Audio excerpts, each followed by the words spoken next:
You must have heard of Vizag's Town Hall. It is on the beach road in what we now call the Old Town. A tall wall hides the eastern face of the building and you can barely see it from the beach road. On the seaward side of the building there is a bustling container terminal, and throughout the day and night one can see trailers coming and going with containers. Many of us pass this building without giving it a second look. But in fact, this building was once the hub of cultural activity at Vizag. The story of Town Hall starts at the end of the 18th century when the British ruled India and had a robust presence in Visakhapatnam. The Raja of Bobli, Sri Venkatashweta Chalapati Rangarao Garu, wanted to commemorate the 60th year of the ascension of Queen Victoria to the throne of the British Empire. You know, the one on which the sun never set at that time. So he decided to fund and build this iconic building and gift it to the citizens of Visakhapatnam. The administration at that time thought that this would be a perfect place to build the town hall. The view of the golden beach and the blue sea was spectacular from here, and the gradual sandy slope inland would give the structure a regal look. However, there was a catch.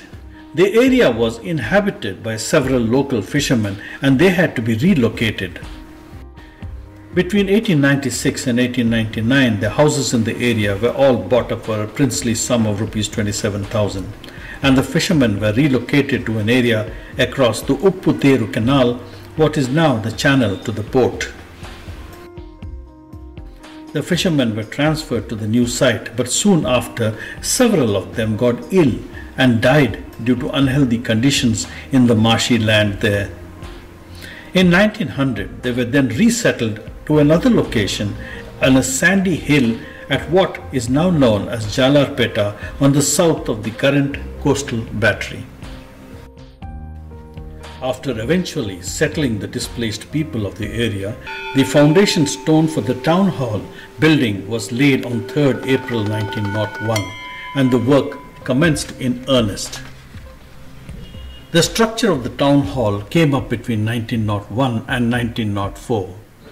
It was to be inaugurated in 1904, but the Maharaja who financed the project could not attend the inauguration due to a personal loss in the family.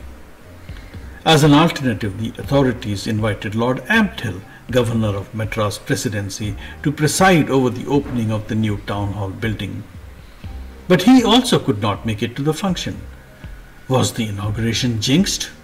Evidently not, because soon after, on the 8th of March 1904, R.H. Campbell, collector and agent of Visakhapatnam, inaugurated the town hall and dedicated it to the people of Visakhapatnam. However, in the next year, the Governor Ampthill himself did come to Vizag to receive a municipal address at the Victoria Diamond Jubilee Town Hall, as the town hall is actually known. The ground floor of the building was given for the use of the Visakhapatnam Club. The facilities comprised card tables and a regulation-sized billiards table, which were both used enthusiastically by the members till quite recently. The upper floor, with a wooden flooring and a balcony on 3 sides with a spectacular view of the sea, was used for social, cultural and literary events. In the period between 1929 and 1942, Town Hall became a meeting point for freedom fighters and social activists. Our Town Hall had the honor of hosting some of the most important civic meetings during the independence struggle.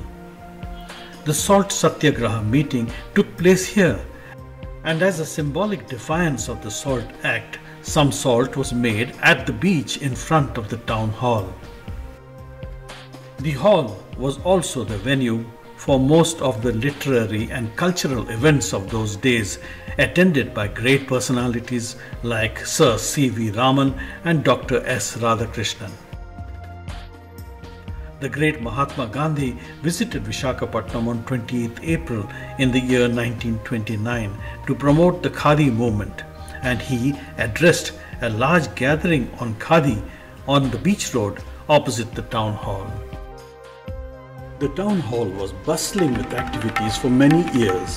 Great musicians, dancers, theatre performers and speakers graced the venue. Names that come to mind are the young Wahida Rahman. Incidentally, her father worked at the old municipal office nearby. Tara Chowdhury, P. Bhanumati, Rukmani Arundale, Ustad Bismillah Khan, Chambai Vaidenathan Bhagavatar, Lal Gudi Jayaraman, Balamurli Krishna, M.S. Subbalakshmi, Vasa Krishnamurthy, M.L. Vasanta Kumari, T.R. Mahalingam, and several other illustrious musicians graced this grand venue. The town hall is a double-story building with a pitched Mangalore tiled roof. The building has two towers on the southeast and northeast corners. The towers are built in stone with a conical Mangalore tiled roof.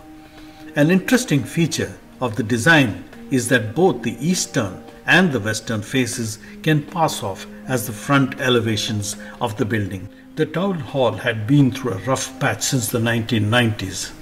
The structure had become dull and dilapidated. The coal dust from the port area had coated the once imposing stone walls, making it look drab. The roof of the building was badly damaged and plants grew in its crevices. For a while it was leased to a private party who gave it for weddings.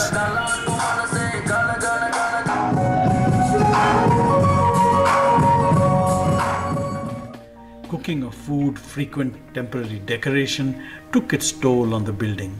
The toilets were not functional as the plumbing had given way. Power supply was disconnected due to non-payment of electricity bills. Several old-timers from Vizag and heritage enthusiasts were deeply concerned about the status of the town hall and appealed to GVMC to have it renovated. Fortunately, in 2016, a proposal was made to repair the building along with the nearby old municipal office. Over the last few years, through an infusion of funds from GVMC Smart City projects and meticulous restoration work done by Mrs. Savani Heritage Conservation from Mumbai, the building is in the process of getting a new lease of life.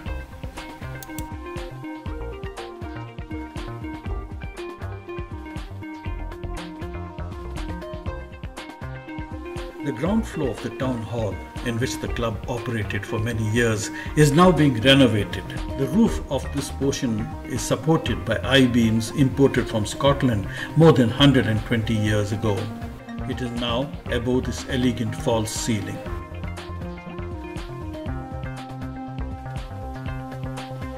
The floors are also being treated with a coat of epoxy to give it a lustrous look, and the walls are being restored.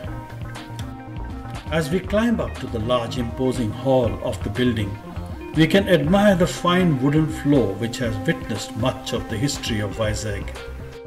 Looking up, we are impressed with the row of classic king post trusses made of Burma teak. Notice the spacious veranda on the first floor.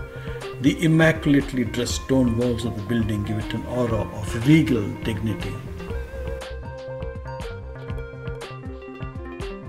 There have been some reports in the newspapers that the ground floor of the town hall, which was the Visakhapatnam Club earlier, may be repurposed as a museum.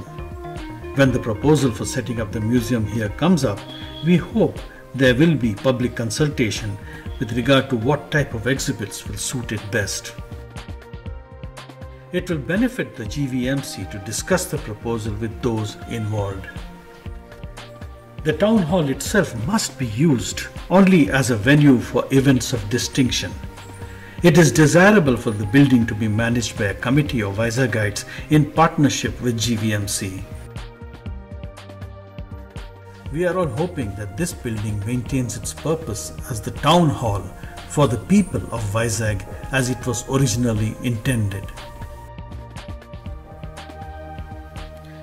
As a footnote, I must add that some of our most valued heritage landmarks in Old Town Vizag are going to seed. Take for example the ancient Queen Mary School, I think it's around 250 years old, and the Victoria Pavilion, which was built in 1904.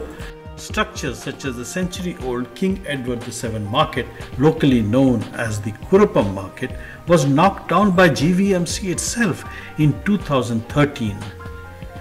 our involvement in our heritage will help set the mood for conservation in the future.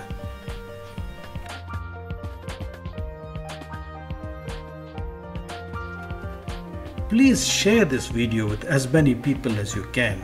We must make a case for restoration of our heritage sites as a priority. Subscribe to my channel so that you can see similar and follow-up videos about Vizag's extraordinary heritage.